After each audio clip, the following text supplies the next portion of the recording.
Hello everyone and welcome back to Let's Play The Legend of Zelda Ocarina of Time. In the last one we cleared the water temple and now we're back in Lake Hylia in the morning, because it's a beautiful day to do some adventuring. When water fills the lake, shoot for the morning light. Shoot the sun.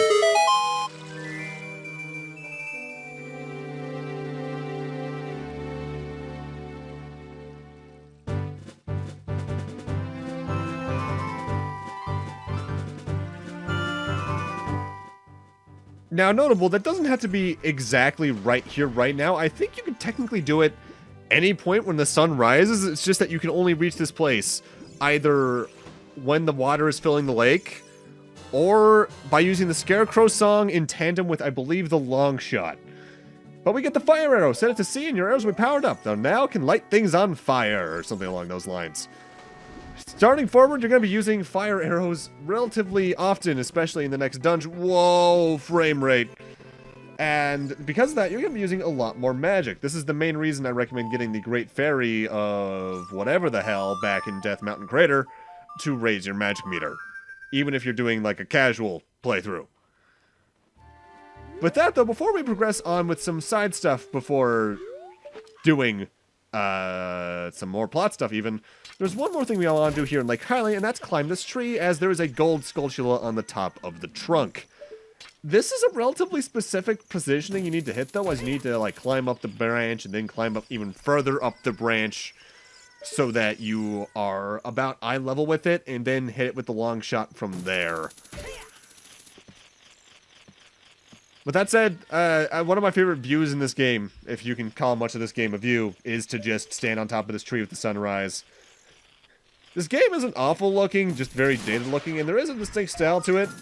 And I have always just loved how sunrises look in this game. With that, though, it's time for us to head on to our next destination. What, were you expecting an explosion? Why would that happen? I see.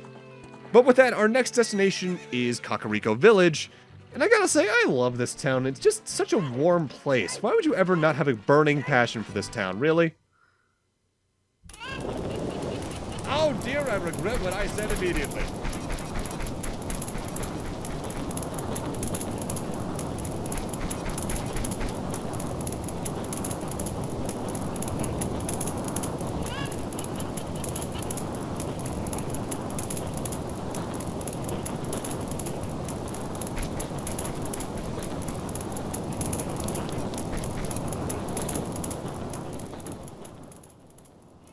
Get back, Link!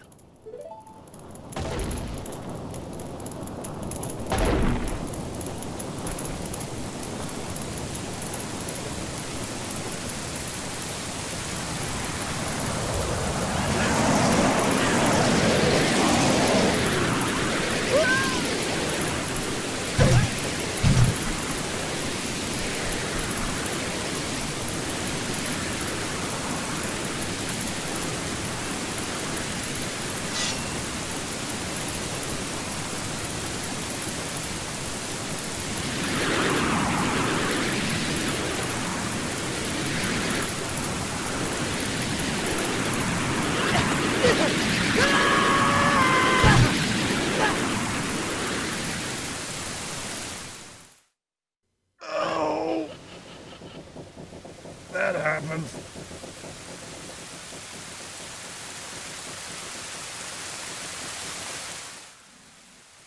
Looks like you're coming around. Link, a terrible thing has happened. The evil shadow spirit has been released. Impa, the leader of Kakariko Village, had sealed the evil shadow spirit in the bottom of the well. But the force of the evil spirit got so strong, the seal of the well broke, and it escaped into the world. I believe Impa has gone to the Shadow Temple to seal it again, but she will be in danger without any help. Link, Impa is one of the 6 sages. Destroy the evil shadow spirit and save Impa. There is an entrance to the Shadow Temple beneath the graveyard behind this village. The only thing I can do for you is to teach you the melody that will lead you to that Shadow Temple. This is the melody that will draw you into the infinite darkness that absorbs even time. Listen to this, the Nocturne of Shadow.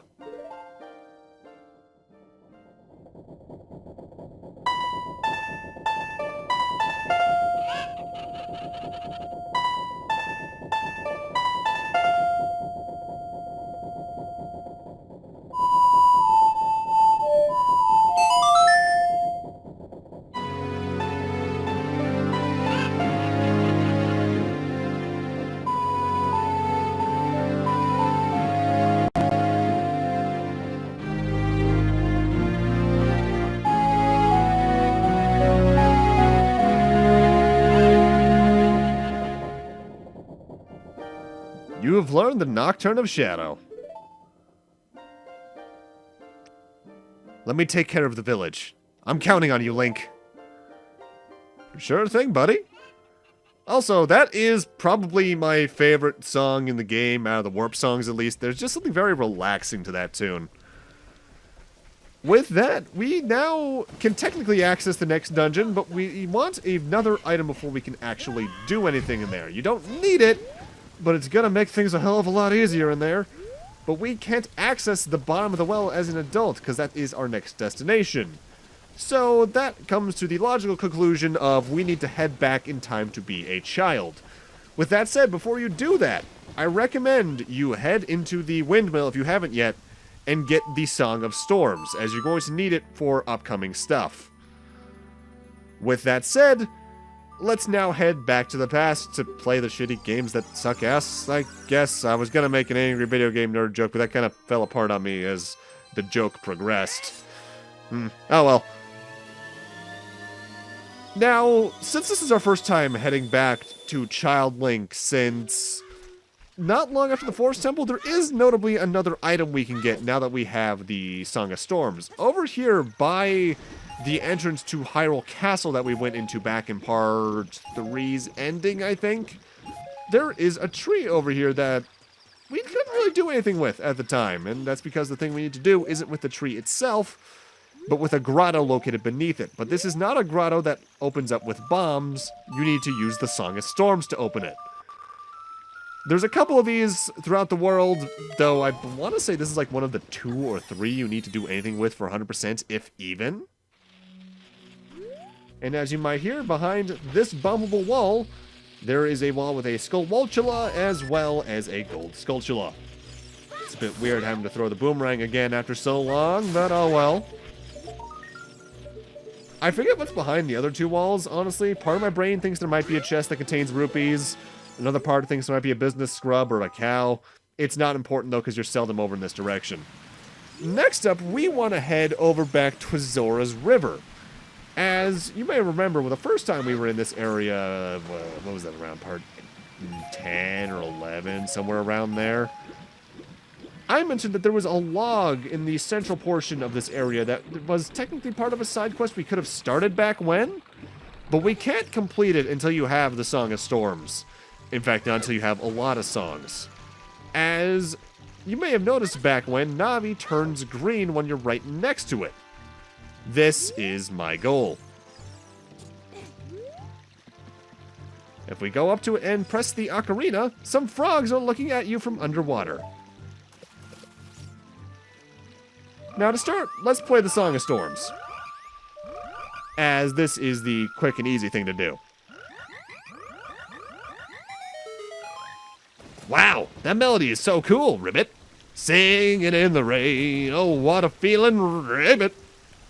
Please take this as a token of our froggish gratitude, Ribbit. Alright, see ya, Ribbit. For doing that, you get a piece of heart, but there's another piece of heart we can get here as well. To do that, we need to play more Ocarina songs for these frogs. In particular, you need to play any of the non-warp songs, namely Zelda's Lullaby, Saria's Song, Epona's Song, the Sun Song, and the Song of Time. Each time you play one of those songs, a particular frog will grow in size, and I believe you then get a purple rupee, which is 50 rupees. Young lad, you played the Ocarina well. The melody's so fine, Ribbit. We should all practice it, Ribbit. Take rupees as a souvenir. If you come up with another nice melody, please drop by and play it, Ribbit, Ribbit. Now, notably, when you get done with all these songs and all 5 of them are grown, the next time you talk with them, they will offer to play a minigame with you where you need to catch butterflies above each of the frogs' heads. And you need to press very precise inputs very quickly to get the item we're going to get as a reward from that. As for the precise buttons you're playing, you need to press for that reward. On the 3DS, you need to press L, X, Y, R, X, Y, R, L, R, L, R, Y, X, L.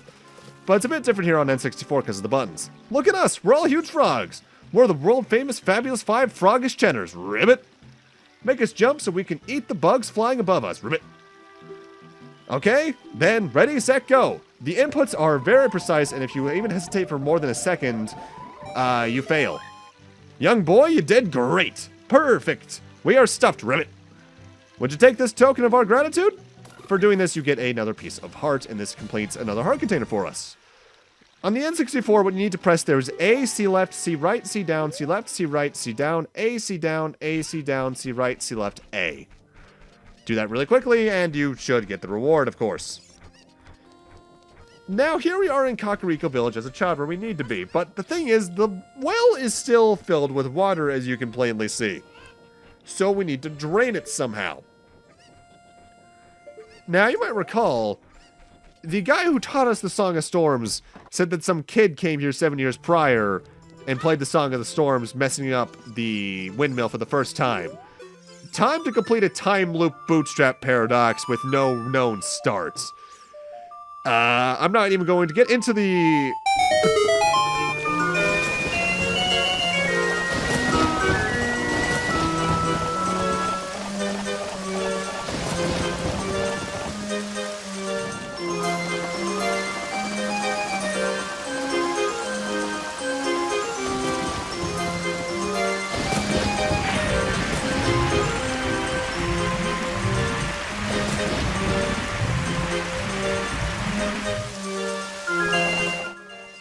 I'm not even going to get into the ramifications of a bootstrap paradox in a game like this, because it doesn't really matter. But that's more complicated than this game probably should ever be. It's also notably the only instance I can think of in a time-traveling game, in the Zelda series thus far at least, where there's a paradox that noticeable, outside of maybe having items before you get them in Majora's Mask. With that, though, we can now enter the bottom of the well, our next sub-dungeon, and the second of the two in the game that has its own map and compass. Now, this place has a very noticeable gimmick relatively early on, as we're already at a dead end.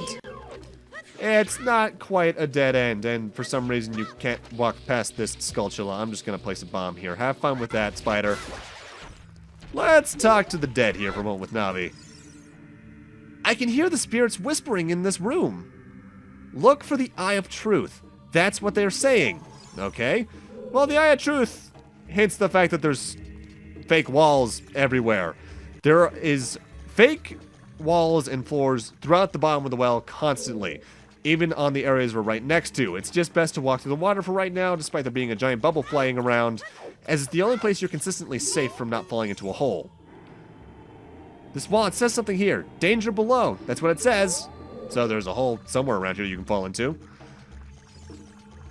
This is also the main mechanic for the Shadow Temple itself. And the reason we're here is to get an item that'll make these holes in the walls and floors more obvious to us so that we don't get lost in the Shadow Temple. You can beat it without, I believe you can beat it without that item. At least I can't think of a time where you need it outright. But it's just recommendable to do this all the same, just to make things a bit easier on you. Additionally, there's gold Skulltulas down here, so I'm going to want those, even though we're not actually collecting any until next part. As unlike the Ice Cavern, we're here for 2 parts, mostly just due to the various cutscenes in this part, as well as the relative length of this place. This is a surprisingly complicated area. About as long as a Child Link dungeon, just that it technically doesn't have a boss fight, technically does. It's complicated. With that said, now that we've lowered the water by playing Zelda's Lullaby on that Triforce Sigil, we can now crawl through this little cubby and come to this room. Watch out for this Skulltula, by the way, because it's messed up my day more times than I'd like to count. And in here, we find the closest thing to a boss fight in this area. Creepy hands. I don't want them to touch me, but I feel like I have to let them touch me. What the hell is that? Mini-boss slash boss fight for the dungeon is the Dead Hand. This thing is creepy as all hell. The way this fight works, you get grabbed by a hand, it pops up somewhere in the arena, sometimes far away from you, sometimes close to you, and while you're grabbed by the hand, it'll try to come over to you and bite you to do damage, and I think it hurts a good bit. But once it pops up, you're going to want to mash the buttons to get out of the hand's grip, and then let it get close to you, as it's the only way to actually damage the Dead Hand. When it lowers its head, you can damage it outright with, generally speaking, Deku Sticks, but you can use just about anything, really. I don't think you can use projectiles to damage the head, so just go all out with Sword Strikes, Jump Slashes with Deku Sticks, anything, really.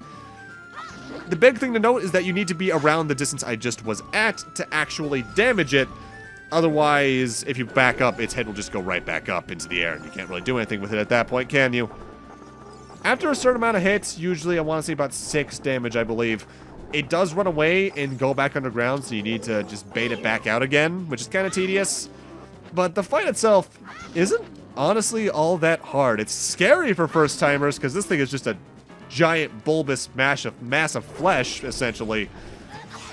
But it's not hard. Also, I don't think you can ever kill the hands outright, which is kind of disappointing, but oh well. Also, the sound effects are just disgusting. Ugh. And it's dead. Oh, it pulsates on the ground. Nasty. I'm trying to think if the body even, like, fades like normal bodies do in the game. Oh, no, it does. But in here is the reason we came to the bottom of the well. Upon getting this, you can just leave and head to the Shadow Temple, but I am going to be exploring next part around now that we have the Lens of Truth. Set it to C and press C to look through it. Mysterious things are hidden everywhere. Be sure to try to use it outside of the well. Seeing the truth will cost magic power, so press C again to stop using it. The Lens of Truth unveils the unseen, so to speak. It will show you gaps in the floor or wall that are hidden passageways, but it can also show you hidden items like chests that you can access otherwise.